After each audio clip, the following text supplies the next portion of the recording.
நாட்டி இது பியூட்டியா எல்லாம் அந்த பியூட்டி எல்லாமே சேர்ந்து இருக்கேன். படம் வந்து பெருசாக கருத்தெல்லாம் எதிர்பார்த்து படம் பார்க்காதீங்க.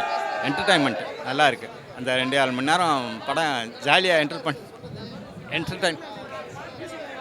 மியூசிக் நல்லா இருக்குது, ஃபோட்டோகிராஃபி நல்லா இருக்குது, விஷுவல்ஸு ஆர்டிஸ்ட் எல்லாருமே நல்லா பண்ணியிருக்காங்க. தம்பி ராமையா காமெடி, அவங்க காமெடியெல்லாம் வந்து செகண்ட் ஹாஃப்லாம் வந்து நல்ல காமெடியாக போயிட்டுருக்கு. ஃபேமிலியில் எல்லோரும் தனித்தனியாக வந்து பாருங்கள். நல்லா இருக்குப்பா. செகண்ட் ஹாஃப் நல்லா காமெடியாக இருக்குது, நல்லா பண்ணியிருக்காங்க. ஃபஸ்ட் ஹாஃப் தான் கொஞ்சம் ஒரு மாதிரியாக இருக்குது, செகண்ட் ஹாஃப் நல்லா இருக்குது, நல்லா காமெடியாக இருக்குது, நல்லா பார்க்கலாம். Music super pass. நான் சொல்ல மாட்டேன், மியூசிக் நல்லா இருக்குது.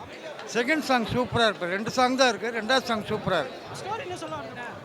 ஸ்டோரி வந்து எது பண்ணணும் எது பண்ணக்கூடாதுன்னு சொல்ல வருது. செகண்ட் ஹாஃப் நல்லா இருக்குங்க. செகண்ட் ஹாஃப் நல்லா கண்டிப்பாக பார்க்கலாம். ஸ்வீட்டி நாட்டி கிரேசி படம் பார்த்தேன். நல்ல என்டர்டெயின்மெண்ட் மூவி. சின்ன பசங்களுக்கு மட்டும் கொஞ்சம் சங்கடமாக இருக்கும் டைலாக் சைஸாக. மற்றபடி 18+க்கு ரொம்ப லைக் பண்ணி பார்ப்பாங்க.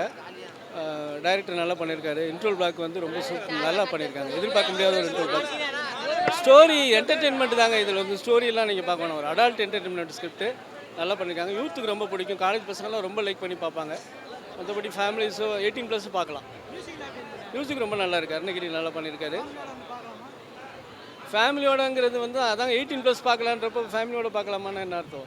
ஓகே, படம் நல்லா இருக்குது. பசங்க பார்க்கலாம். சின்ன பசங்களுக்கு ரொம்ப பிடிக்கும். அடல்ட் விஷயம் தான் நல்லா பண்ணியிருக்காங்க. தேங்க்யூ. நல்லா இருக்குது, நல்லா இருந்தது. ஸ்வீட்டி நடிக்கிறது நல்லா இருந்தது. பார்க்கலாம், படம் பார்க்கலாம். அருமை.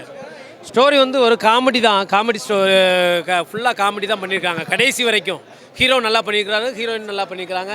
அவங்க மாமியார் கேரக்டர் எல்லாமே நல்லா பண்ணியிருக்கிறாங்க. ஆக்டர்ஸ் எல்லாமே நல்லா பண்ணியிருக்கிறாங்க. கதை நல்லா இருக்குது. பார்க்கலாம், ஒரு டைம் பார்க்கலாம். ஃபுல் மீனிங் தானே. ஃபஸ்ட்டு அப்போல்லாம் எடுப்பாங்க, அந்த மாதிரி வந்துச்சு. பட் இது எதிர்பார்த்தது வேறு மாதிரி இருக்கும். லவர்ஸ் டேக்கு வேறு மாதிரி இருக்கும்னு கருத்து இருந்துச்சு. பட்டு கல்யாணம் ஆகி மேரேஜ் ஆகி டபுள் மீனிங் தான் இருக்குது ஃபுல்லாகவே. ஸ்டோரியில் ஒன்றுமே இல்லைண்ணா, டபுள் மீனிங்காக. ஒய்ஃபையும் கரெக்ட் பண்ணுறாரு, மாமியாவும் கரெக்ட் பண்ணுறாரு, மச்சினிச்சியும் கரெக்ட் பண்ணுறாரு. பட்டு நார்மல் தானே, ஒன்றும் சொல்கிற மாதிரிலாம் இல்லை. டபுள் மீனிங் தானே.